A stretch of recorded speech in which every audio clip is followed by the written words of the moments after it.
Right now, somewhere, someone is about to reject an idea that could save their life. Not because it's wrong, but because it's new. There's a name for this. It's called the Semmelweis Reflex.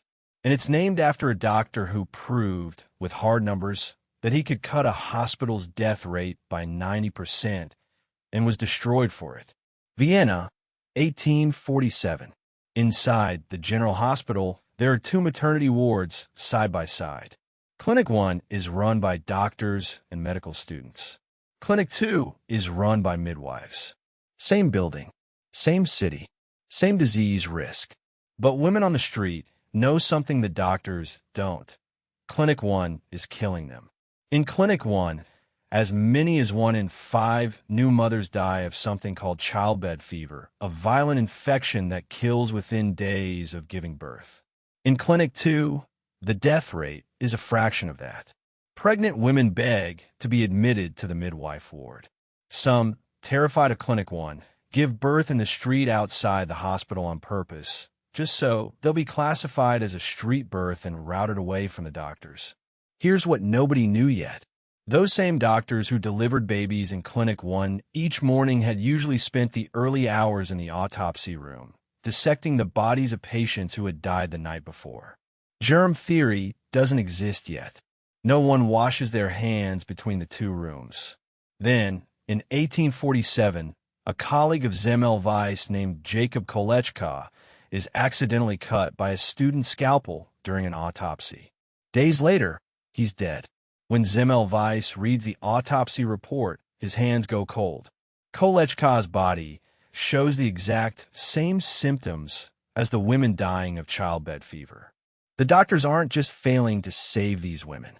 They're the ones killing them, carrying invisible particles from the dead to the living on their own hands.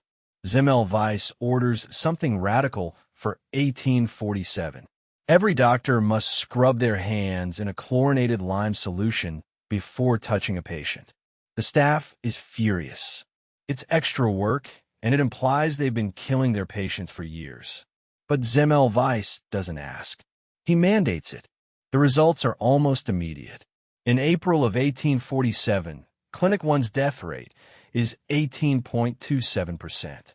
By the end of that year, with mandatory hand washing in place, it's 0.19%. Nearly 2 in 10 mothers dying, down to about 1 in 500. You'd think this would make Semmelweis a hero. Instead, it makes him a threat. He has no accepted scientific theory for why it works. So to the medical establishment, his claim sounds insane. An invisible, unprovable poison transmitted by the hands of respected doctors? Senior physicians take it as a personal insult. His contract isn't renewed. He's pushed out of Vienna. He moves to Pest, takes over a maternity ward there, enforces the same hand-washing rule, and the death rate drops below 1% again. The data is consistent, repeatable, undeniable, and almost nobody outside his own wards listens. Over the next several years, Semmelweis becomes obsessed, writing furious open letters calling his critics, in his own words, irresponsible murderers. His behavior grows erratic. In 1865, his colleagues trick him into visiting what he believes is a medical facility. It's actually an asylum. When he realizes what's happening and tries to leave, he's beaten by the guards, restrained in a straitjacket, and locked in a darkened cell. 2 weeks later, Ignaz Semmelweis is dead at 47 from a gangrenous wound on his hand that turned into sepsis. Blood poisoning, the exact disease, the exact mechanism he had spent his career trying to stop. The man who proved infection could be carried on human hands died from an infection on his own. Within 20 years, Louis Pasteur proves germ theory is real. Joseph Lister applies it to surgery, and the death toll from infection collapses across the world. Everything Semmelweis said turns out to be true. He just said it before anyone had a reason to believe him.